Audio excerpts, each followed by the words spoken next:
안녕하십니까. 이곳 미국에 사는 동포들은 고국의 소식에 많은 관심을 가지고 있습니다. 정치 경제뿐만 아니라 사회 전반적인 소식에 관심이 높은데요. 오늘은 이런 여러 소식 중에서 한국에서 지난 1월부터 3월 말까지 석 달 만에 2,600만 명의 가입자를 끌어모은 플랫폼의 소식에 대해서 소개해드리고, 이런 현상이 어떤 것을 말하며 앞으로 우리 생활에 어떤 영향을 주게 되는지 함께 생각해 보도록 하겠습니다.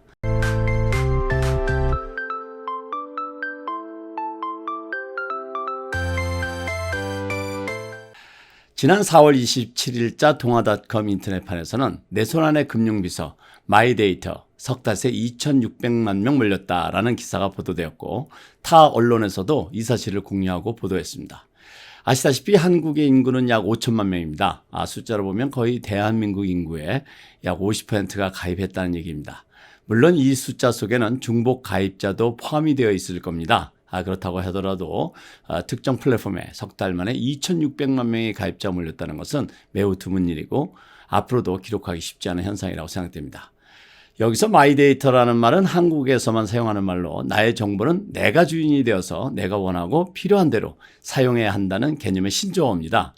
마이데이터라는 것은 영어임에도 불구하고 미국이나 영국에서는 한국에서 사용하는 의미로는 사용되지 않고 있습니다. 어쨌든 내 정보에 대해서는 내가 주인이 되는 시대라는 마이데이터 시대의 시작으로 한국에서는 대부분의 은행들과 빅테크들이 앞다투어서 플랫폼을 개발했고, 여기에 많은 사람들이 호응을 하는 것입니다. 특히 강력한 플랫폼과 특화 서비스 등을 앞세운 빅테크인 대형 기술 기업과 핀테크들이 전체 가입자의 40% 이상을 확보하면서 전통 금융사들과의 격차를 벌리고 있는 것으로 보도되고 있습니다. 그런데 이런 현상은 미국을 비롯한 다른 나라들도 마찬가지 현상입니다. 전통은행들이 이번 변화에 빠르게 대처하지 못하는 이유는 오래된 시스템을 전환하기가 쉽지 않기 때문입니다. 지금 진행되고 있는 최신 기술을 접목한 새로운 플랫폼으로 전환하려면 기존의 시스템을 완전히 포기하고 신기술의 새로운 시스템으로 전환을 시켜야 하는 경우가 있는데, 이럴 경우에 그 비용과 노력을 감당하기가 쉽지 않은 경우가 많습니다. 여기서 우리가 이해하고 있어야 할 것은 오픈 뱅킹 시스템입니다.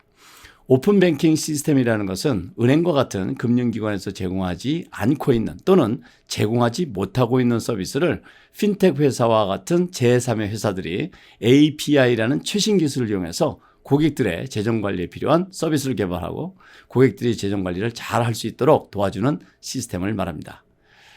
간단히 말씀드리면 고객들에게 매우 도움이 되는 꼭 필요한 서비스이긴 하지만, 현재 은행들을 비롯한 금융기관에서는 제공하기가 쉽지 않은 그런 서비스들을 제3의 핀텍 회사들이 개발해서 고객들에게 도움을 주도록 하는 것입니다. 이 오픈 뱅킹 시스템이 매우 안전한 시스템으로 평가받고 있는 이유는 개인이나 비즈니스가 사용하는 아이디와 패스워드를 본인이 거래하고 있는 은행 이외의 다른 곳과 공유할 필요가 없다는 것입니다.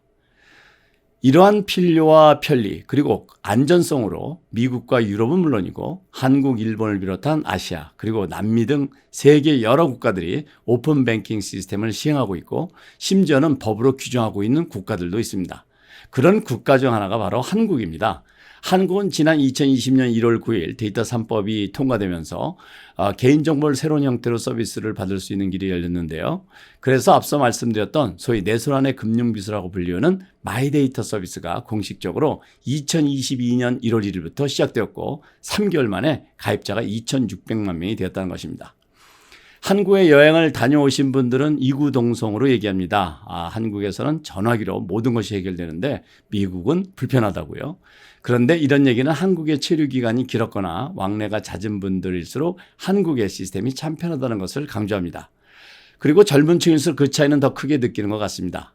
이런 차이 중에 단연 으뜸은 한국인들의 생활 구석구석 깊이 파고들어 있는 기술과에 접목되고 적용되는 것입니다. 이미 아시다시피 한국에서 은행 거래는 물론이고 택시요금 그리고 버스나 전철요금, 관공세 납부하는 공공요금 할 것 없이 대부분의 경제거래가 늘 가지고 다니는 스마트폰으로 이루어집니다.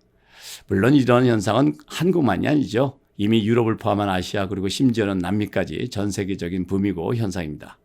그리고 이런 분위기는 점점 더 확대될 것이고 그 속도도 하루가 다르게 발전해 나갈 것은 불보듯 훤합니다. 예전에는 한국에서는 이제 미국과 일본의 발전을 벤치마킹하면서 성장했는데요.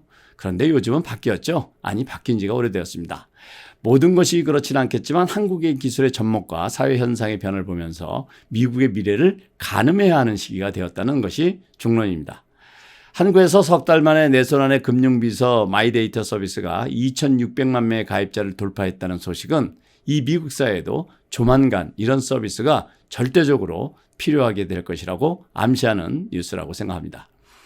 여기저기 금융사에 흩어져 있는 개인과 비즈니스의 금융 정보를 한 곳에 모아 보여주고 재무 현황과 소비 습관들을 분석해서 맞춤형 금융 상품을 추천하고 제공해주는 서비스가 이제는 내 눈앞에 와 있습니다. 요즘 미국 주류 광고를 보시면 하루에도 몇 번씩 이런 유사한 광고를 보실 수가 있으십니다. 그만큼 시대가 변하고 있다는 얘기입니다.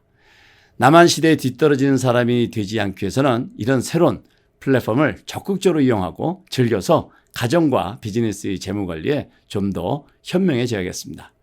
오늘은 한국에서 석 달 만에 2,600만 명의 가입자를 돌파한 마이데이터 서비스와 환경을 이해해보았습니다. 오늘은 여기까지입니다. 감사합니다. 지금 현재 내 비즈니스 계좌의 잔액이 얼마인가? 지난달 회사 지출이 얼마나 되었는지, 물건값으로 얼마나 나갔는지 이런 것들이 수시로 궁금하실 텐데요. 어떻게 하시죠? AI 기술이 탑재된 BC 파일만 누르면 실시간으로 내 비즈니스의 손익 견수와 자세한 내역을 알 수 있습니다.